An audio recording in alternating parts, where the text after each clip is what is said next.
What's going on, everybody? Look at that. Hello. And then there were 4 this time And then around, there right? were 4. 4. Yeah. Look at all these beards. I can say the It's brazen feeling good. bearded 4. Oh, Yes. right. man. I love it. I So went out much in the follicular fortitude. That's right. I went out in the sun for the first time today in probably 4 months. Did you sizzle? That sounds awful. And I was like, hate that. I was like, man, I was really proud that I was regrowing the beard and was working on like a full, like, I'm going to go back to the full big beard again. And then I got out there today. I'm like, maybe I spoke too soon. It's really hot. So man. I'll just stay in my hole and grow my beard Man, and be happy. Beard holes are the best beards. Beard holes? Yeah. I don't know. Wogdy holes, I've heard, are pretty good, too. At least that's what they tell me. Well, you know. Yes. That's our next shirt. Walking. We have the best holes. I Is was that once too part cold of a. opens? That's too cold I was opens, once Troy. a part of a tarantula, like a Yahoo group for Ooh. tarantula fans, and the president's email sign off was, "May all the holes in your life be filled with large hairy spiders." And no, I need the majority of the holes in my life to have 0 spiders. Actually, if we're being quite honest, I mean, I'm with you on this one. I went 0. see, as Negative. That smacks of tarantula intolerance to me. I don't think I can Yeah. abide by that. Hmm. There should be a space in every hole for a tarantula, in my opinion. That's right. You first. You first. I can make that happen, my friend. Setting that one up real well. That's didn't right. Oh my gosh. Well, Show us how it's done. so chat, first off, thanks for popping in. We'll give people a couple more minutes to settle in and get to their computers before we hit record on the podcast episode. But we've got John Baltisberger to grace our show tonight. And John will, of course, introduce himself as part of the podcast. But as you can see, he is a delight and is going to fit right at home on this nonsense show. I was going to say, grace is not the word I would use for my presence here, but we'll see what I can do about that. Bespoil. There we go. Spoil. Yeah. Getting great. That's right. Ulysses, Gert, Commander Root, Apple Pie Chart, welcome everybody that is filtering in so far. Now, John, there's a couple things that perhaps we could talk about pre-podcast, and maybe we'll bring them up again, at least one of them up again on the podcast. But the first thing is, you have mentioned now twice, I believe, your own podcast or a podcast you've been on before. Mm-hmm. You care to spill the beans there? Yeah, so on top of everything else I've done and do, I am one of 4 hosts of Wandering Monster, a podcast that is myself, Nice. Charles R. Bernard, who is another horror author, Ian Servas, who is a fairly well-known Forever GM and editor, and Mr. Charles Patchkey, who is the quietest and probably the wittiest of all of us. Nice. Oh man, I am quite pleased. Yeah, we know Ian. Ian's done some writing for us and whatnot. And he's great. And I think I was like, Wandering Monster, I have that podcast. I listened to that podcast from time to time already. And now I'm like, ooh, now I know 2 of those people. It's a funny story about that podcast. I started that podcast years ago with me and a friend named Michael Leonard. And it was him and I, each week we would bring one monster and we would just kind of talk about the most fun ways to use that monster in campaigns. Nice. Or what makes that monster fun. The first episode was Dick Moves monsters.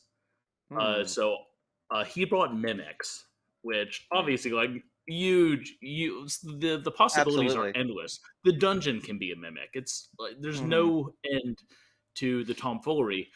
But I brought a personal favorite, which was the Rust monster. Yes. Because there's no bigger dick move to players than them being like 90th level and a rat with long whiskers scuttling out and destroying their magic armor of like Tiamat's waxed mustache or whatever. Ooh. That's true. That's true. Yeah, that's fascinating. So when about did you start that That podcast? was so I've been podcasting for a long time. My first podcast was a Jewish podcast called I Gotta Try It. And then I did Madness Heart Radio, which is connected to my publishing company, Madness Heart Press. And once I had that going, I started Wandering Monster because I really wanted to talk about monsters in games, and I didn't really have an outlet for it. Mm-hmm. Mm-hmm. That's interesting. That's cool. Yeah, oddly enough, I think that's how this podcast had its first infancy was we kind of alternated, but we did an episode on a monster from the Monster Manual, and then we did an episode on a subclass from the Player's Handbook, and just bounced back and forth Nice. for 70 episodes or something silly like that. So cool. The other thing that I thought we might bring up is I feel like we are now your back door to Twitch for the day. Because you said you were booted earlier. You keep talking about holes. What's up with that, man? I got put in timeout on Nice. Max Booth's the Third's Discord. Max Booth, of course, being the author of We Need to Do Something, Maggot Screaming, various other amazing books. I posted a picture in the Spooky Food channel of what I made for dinner tonight, which was a double cheeseburger topped with pickled onion, hot sauce, and a cheese enchilada. And if anyone in chat wants to tell me that cheese enchilada is not a condiment or a topping, I will fist fight you. I don't care. It's the best topping. I'm still waiting for the problem here. Like, yeah, where does that come in? I'm curious. So I did this, and I took a picture and showed the picture and said what it was, and then Max, I assume being a smartass, said, "Okay, well, what's that dark liquid in those 2 Coke bottles?" Which I responded, "Black tar heroin." He said, "Oh, I thought it was going to be Coca-Cola," and I called him an idiot for assuming that I'd have Coca-Cola in Coke bottles. And then he banned me. I see. So I believe he's gone Max with power. Okay.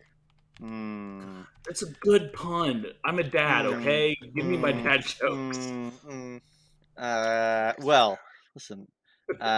We'll see. We've got another 30 mintes, so we're gonna we'll give it. We'll submit. That's your all the evaluation. material I brought.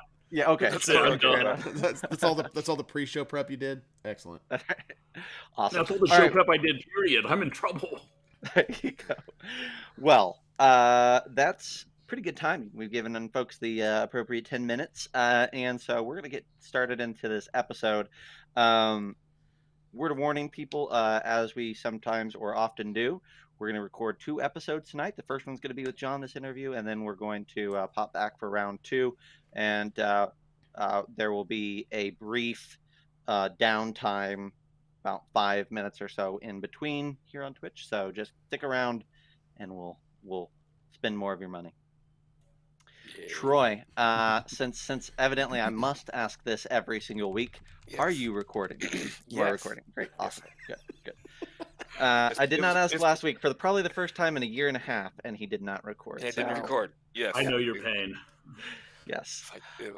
We all forgive him. Yes. All right. Here we go. In 3, 2, 1. Hello and welcome to Geeks Cant, the home of RPG goodness and general tomfoolery. My name is Zach, and the host joining me this evening is, let's see, the Dwarven DM, John Christian. Lolly ho, everyone. And then the dapper DM, Mayor of Fort Wayne, Troy Sandlin. Hello. And then we've got the backbone of Jewish horror, John Baltisberger, with us this evening. Howdy. There we go. Perfect. Yeah. I was thinking about doing a demon voice, but I didn't want to scare anyone too early. Well, I mean, you never know.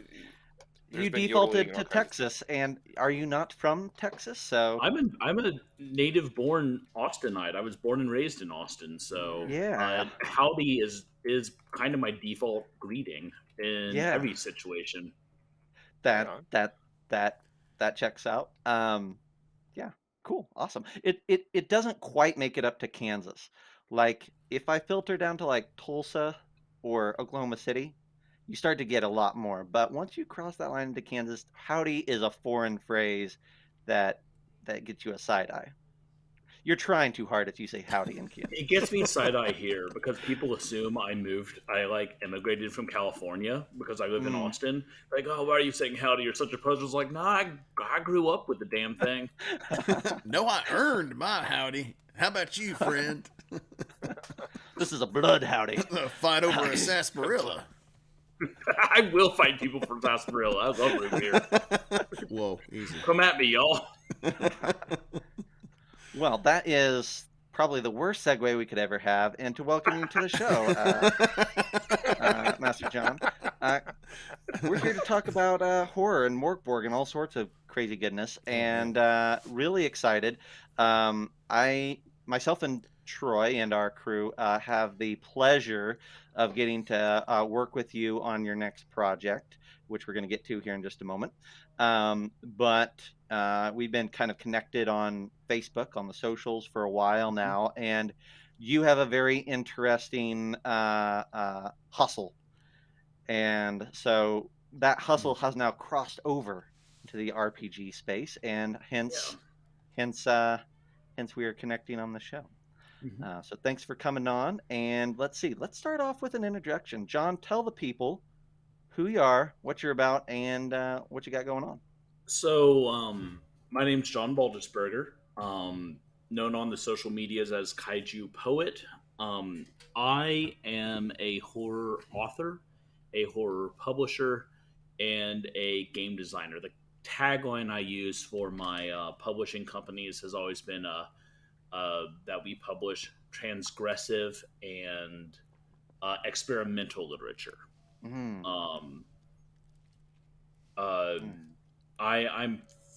I have a bit of a following in the splatterpunk community, which ties into the extreme and the bizarro communities. But myself, I mostly consider myself a pulp author. I tend to write kind of pulpy, heavy action. I'm kind of a splatterpunk because I write a lot of violence and gore. But yeah, so I write horror, I write Jewish speculative fiction, and then I publish horror, bizarro, Jewish speculative fiction, weird stuff, and as for games, my interests really lie in unique stuff. I say unique. What I mean to say is I'm looking for things that haven't been done yet, either with system or with the stories they're trying to tell, the settings they're trying to tell. So my entire goal as a publisher, as a writer, as a game designer is to do interesting shit and to kind of stay true to my own flavor and to allow authors, game developers, and other creatives to kind of stay true to their own style and to promote their own voices as creators. Right on. Awesome. Okay. So I'm going to take you all the way back to what you said at the very beginning, which is you said you consider yourself a splatterpunk writer first and foremost. Now, you kind of gave a generality for what that might mean, but can you help define that maybe a bit more for people who aren't familiar? Sure. So there's a lot of history here that I can't go into because there's just a lot. But splatterpunk is horror that kind of emphasize. Oh my lord, I know words. I'm a writer. That focuses on the counterculture aspects of horror and storytelling. Splatterpunk specifically kind of relies on gore, violence, and it has a reputation for being able to touch on taboo subjects, and to often kind of wherever the line is as far as like you're comfortable reading, Splatterpunk takes it a step further. Okay. It is literature that strives to make you uncomfortable and to make you recoil in like discomfort. Extreme horror, Splatterpunk eventually branched out into two. So Clive Barker, Edward Lee, Richard Lehman, these are all Splatterpunks, right? And then it branched out into two different paths. The extreme horror, which focused on upsetting people, like more than anything else. They wanted to make people not unhappy, because lots of people love this stuff, but they wanted to make people uncomfortable. And it always focuses on the taboo, usually bodily functions, lots of essay in that kind of literature. That's not my bag. And then the other side of that was Bizarro, which wanted to still make people uncomfortable, but kind of went into the absurdist, surreal. Max Booth is a Bizarro author. Danger Slater, Carlton Milk III is probably the most well known Bizarro author, and it's a fantastic group of authors and people to work with. Both communities are filled with great people. I got lumped into the Splatterpunks because I write really violent, very graphic scenes. But again, I consider myself more of a pulp author than anything else. I'm looking to do like lots of action and have a fun time. Although I'm also Splatterpunk because I write a lot of extremely heavy socio-political commentary into my books. So obviously we're not quite there on this path, but this is already tailing you into Mork Borg as a system of, at least a system of choice. Mork Borg fits this bill in many ways. But you said you kind of see yourself fit in this Bizarro splatterpunk vein, and you listed several authors. A lot of our community, especially on our Discord community, are really into movies and TV shows. Is there like some touch point there if they wanted to go check out something that you consider in close to your genre that you would point them towards? Man, so for me, I don't know. I don't know what you should watch for me. Oh, you know what? I would recommend people watch a movie called The Headsman. Headsman. It's a really cool movie. It's maybe one of my favorite movies. Ooh.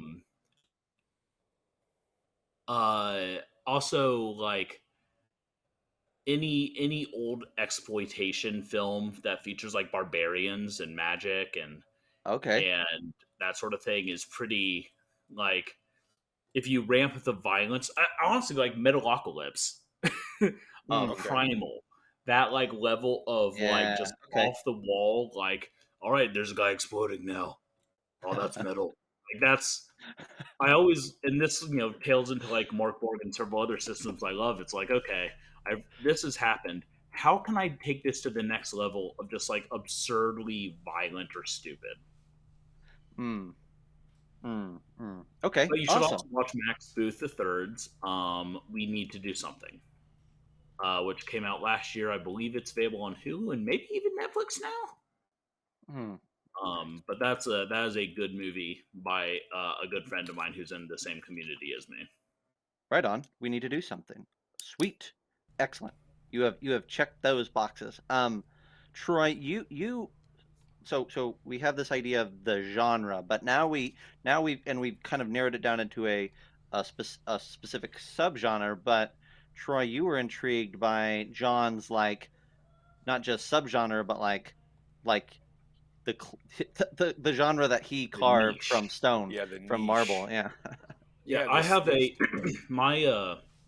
my entire strategy is like find the subgenre and niche and then whittle it down until that niche involves just me sitting in a hole writing books that I like. I wrote I wrote a novel length or novella length epic poem about the Talmud and giant monsters, and it did very well in books about the Talmud, which does not take a lot of sales to do. But it's like, all right, I'm gonna write a book about giant monsters. Oh, that's great. It's gonna be about Jewish mythology too.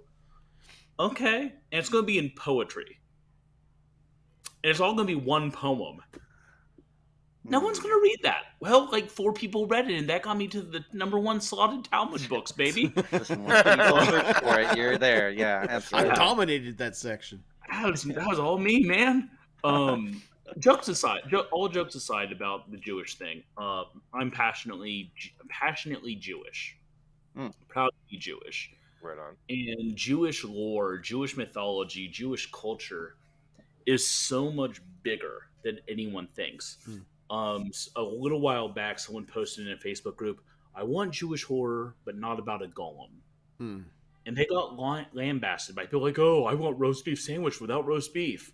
Was one like specific, like it's drilled into my head, as though Judaism hasn't been around for 6,000 years around the entire planet. Like a huge part of the culture is that there's a diaspora of Jews across the world, not just like putting their culture into different places, but absorbing culture from different places.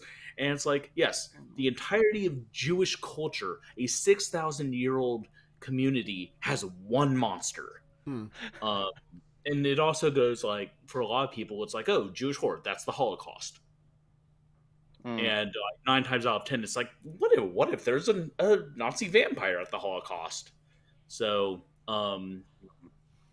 what happened is I wrote a book about a Jewish exorcist living in Austin, Texas. Essentially me. And then I started shopping it around, and no one was interested. Not a single. I couldn't find a single place to send it. And I realized, like, that's because there's not a place for Jewish speculative fiction. There's not. And I said, fuck it. I'm going to take my ball. I'm going to go build my own casino with Jewish speculative fiction and blackjack and hookers. And I did. That was never the combination I ever thought I would ever hear. It's like, nope. Sure. Peanut butter and chocolate, sure. I can see that one. That was one of the alt takes. That was alt take, apparently. Yeah. But yep. So it's important. Like, there's so much material in Jewish mythology and culture to dig from. I could write books from now till the end of my life, and hit a different monster, different ritual, different like cultural thing in every single book, and never repeat myself. And that's what got me interested, because as soon as you mentioned it when we were talking, I was like, well, it's got to be something different than the golem. Yep. And it's I think you said exactly that. Yeah. And it's probably not the Holocaust, because that's, I mean, it's out there. People dip into that well all the time. Yeah. And there's even Mork Borg supplements that kind of cover World War II, World War I, in flavor. Yeah. Yeah. Now, I will say I am putting a golem in, like, as one of the monsters, because I think it's important to, like, you got to play the favorites. You got to play the hits. But, like, the people that want that golem are going to get that, and then they're also going to get 9 other monsters that they've never heard of before. Let me ask you this, if you don't mind. What is it that makes it Jewish horror in particular? Is it because it's something? I don't want to sit here and say that it's something as simple as something that happens that's horrific to a person that is Jewish. Is there, what else is there that makes it that specifically? Is it mythological and folklore? Is it something that's like? Is it the culture? Is it the religion or the faith of Judaism? Or what is it exactly that makes that thing? Right. So Judaism is an ethno religion, right? Right. I am religiously Jewish, but I'm also ethnically Jewish. Yep. And it causes a lot of strife for people that can't like wrap their minds around that concept, which is fine. I'm not here to like talk about that part necessarily, but what I will say is it's all of the above. So let's take War of Dictates. That book was nominated for a Splatterpunk Award. That's the Talmud one. So it's pulling directly from Jewish holy books for its mythology and its lore. It involves, and this is a big thing for me, it involves characters, figures, myths that are very well known by especially the predominantly Christian West society. However, there are aspects of those myths that have kind of either been discarded by Christianity and therefore never made it to the zeitgeist of the everyman's knowledge. For instance, if I say Nephilim, most people are like, okay, that's half angel, half demon. It's half angel, half human, but that's fine. Some people know that. What they may not know is that one of the last of the first Nephilim, children of the Grigori Watchers, the original angels that fell from heaven, which Satan was not a part of and never was a giant named Og who perched on the back of the ark and rode out the flood and thus survived, and was then later killed during the exodus of the Jews from Egypt, according to the Talmud. So, like again, Noah's Ark, the Exodus, Nephilim, these are all things that are firmly embedded in the mythology that people are familiar with. But I'm assuming that like 70% of the other stuff I said just now was completely new information. Right. Yeah. That's fascinating. That's really and so it's pulling these that's part of it, the mythology, right? The other part of it is putting Jewish perspective on things. For instance, let's go back to Satan, right? My first novella, Blood and Mud, featured the figure of Satan, who was an angel named Kamdael. In my telling, Satan is not an evil figure. Satan is God's judgment. It's funny because people are like Satan the rebel, whereas Satan is actually kind of the opposite of a rebel in Judaism. Satan is a cop, a judge. And so putting that slant on it, making it familiar to people while still adding a Jewish dimension to the story, Jewish theology, Jewish philosophy, Jewish perspective. And finally, my last book, was it my last book? Yes, my last book until next month, Abhorrent Faith, was specifically about an attack on a synagogue. I wrote that in response to someone trying to burn down my synagogue last Halloween.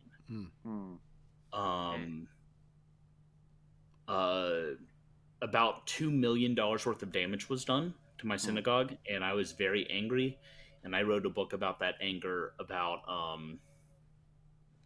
that attack, with body horror and giant monsters, because it's still me. Gotta stay on brand. Yeah, so to answer your question, like, it's all of these things need to come into play in some way, shape, or form. When I first mentioned this project that we're going to talk about tonight on Facebook in the Talk Mork Borg group, a lot of people were extremely supportive and extremely excited. One person was like, well, are you going to do any research into Jews, or are you just going to be like doing characterizations and a golem and blood libel and call it a day? And and that was sort of a funny story. And it was well, I get that a lot. I did a email interview just the other day, and after I sent it in, he's like, hey, are you Jewish? Like, yeah, man. Yeah. So Judaism is a strange creature for a lot of people. A lot of people ask me pretty often, or they assume that anti-Semitism in my books is fictional, or that the mythology is stuff I've made up. like, how can you know if you're not in the culture, right? Sure. Right. And then I have other people that like won't read my books, and they'll send me messages like, yeah, free Palestine. It's like, my book has nothing to do with Israel or Palestine. Like, there's nothing. I don't address those politics. I'm not Israeli. I am staunchly anti-war. So, you know, just the fact that I'm Jewish can sometimes make people on every side of the political aisle angry. And that can be a large roadblock when dealing with readers and potential consumers of the stuff I'm writing. But you made a go of it, right? And you've got numerous books behind you. You've started this publishing company, and now you are turning to another medium. And so give us the transition. What was that? What was the point in which you said, I'm not going to write, well, maybe I'm still writing novels, but I'm going to take a portion of my brain and I'm going to devote it to writing a game instead? Yeah, my dumbass is still writing 3 books as we speak. So yeah, I've always loved tabletop role-playing games since I was a little kid. That was my intro to storytelling, right? And ever since I found out about Kickstarter, 12 years ago, whatever it may be, I can't remember exactly when I joined. I was like, okay, this is a thing. I could use this to make my thing. And then I started planning like this big, elaborate role-playing game and role-playing system from the bottom up, and that never for 12 years that never happened. But I've never given up that dream.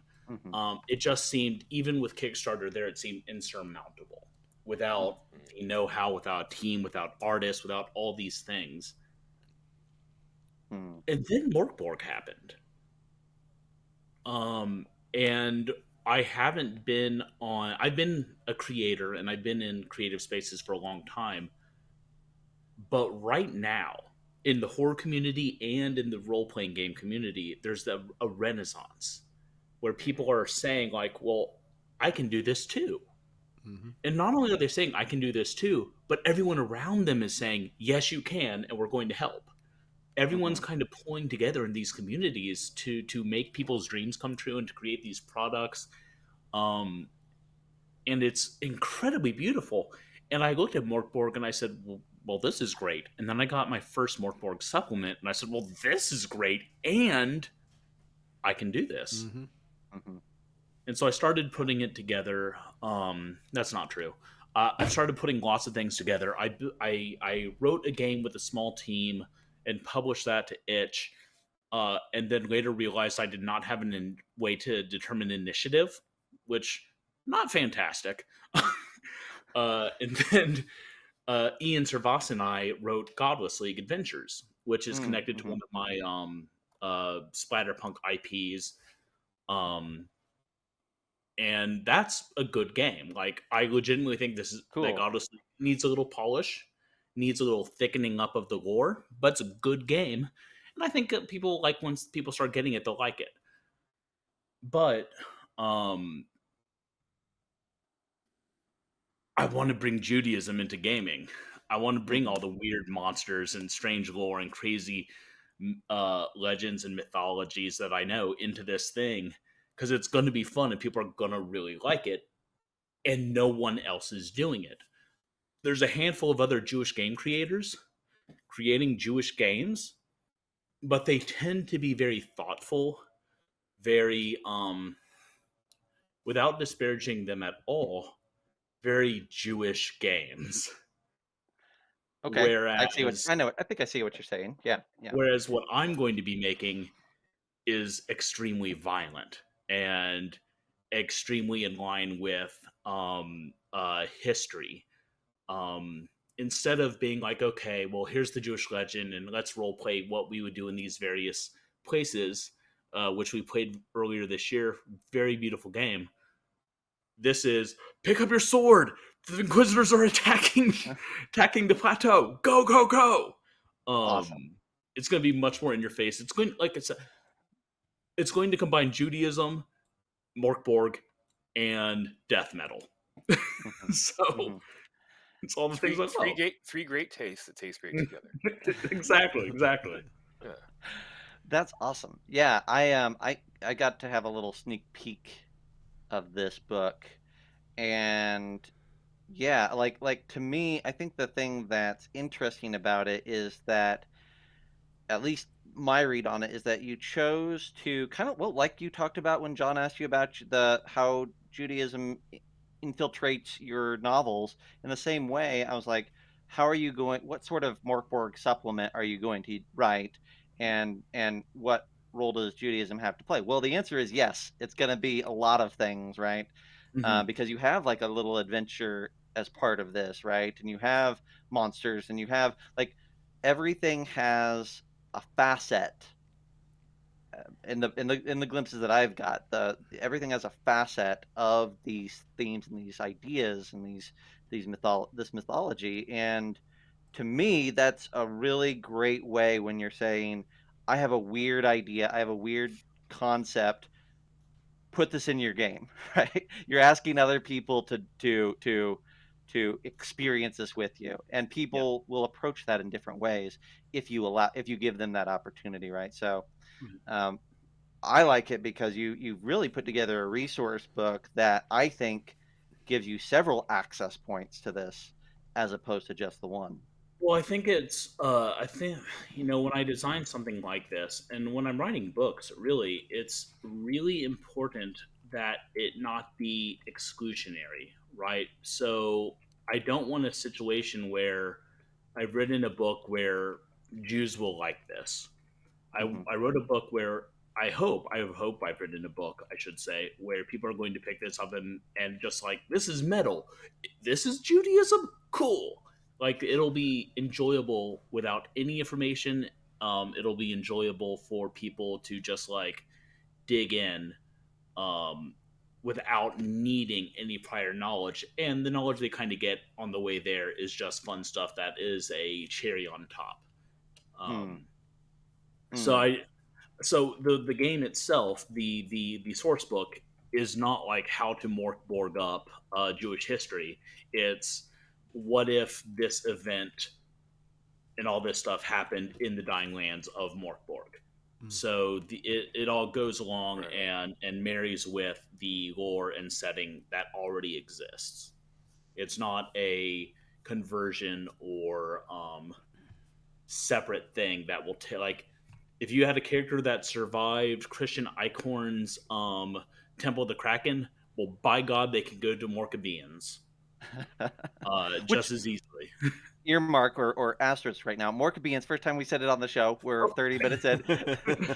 Morkabeans 1-1 is the title of this Kickstarter and the title of the book. So yeah, yes. That's absolutely.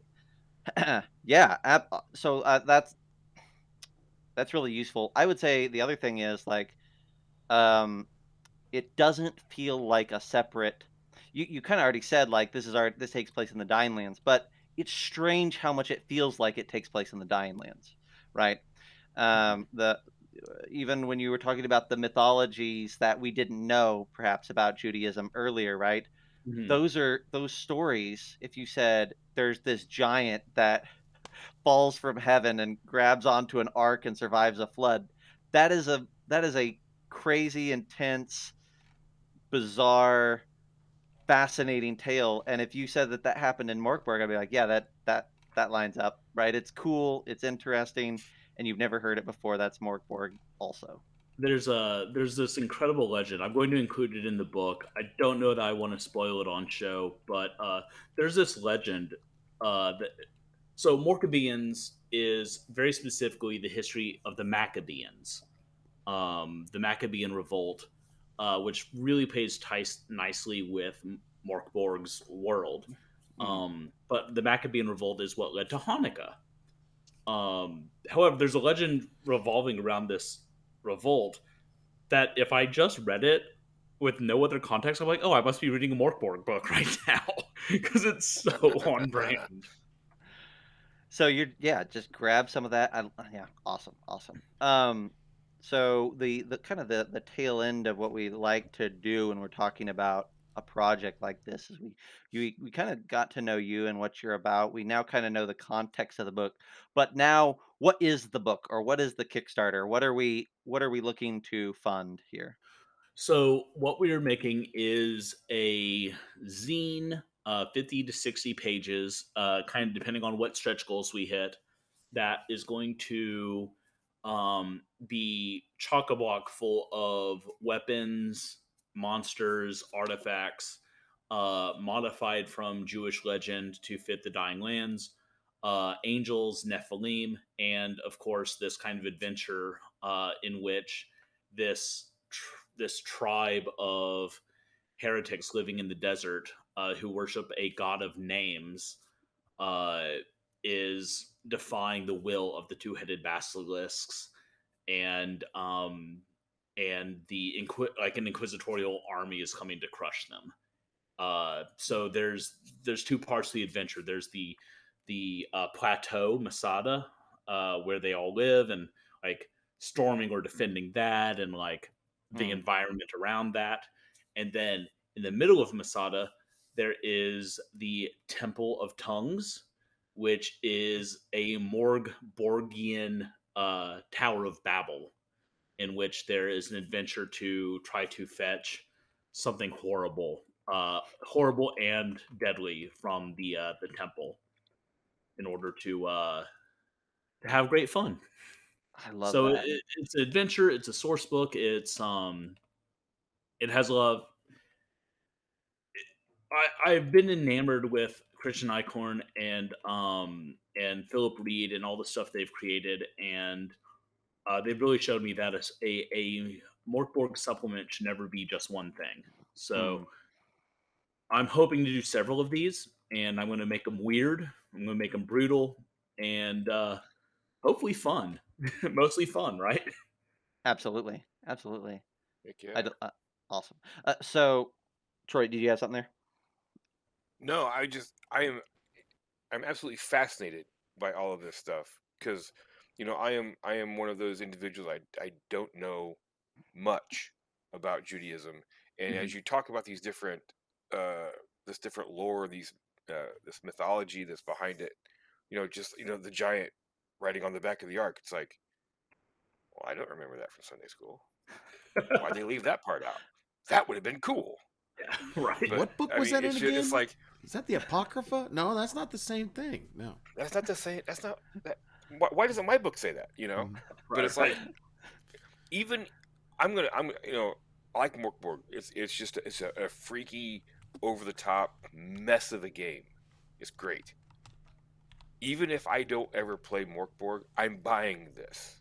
I'm buying your book just to see what's in it, to go, holy crap. Because it already has given me ideas for even just D&D, to take, because like you said, there's a lot of people out there that have done Jewish games that are very Jewish, and that's great.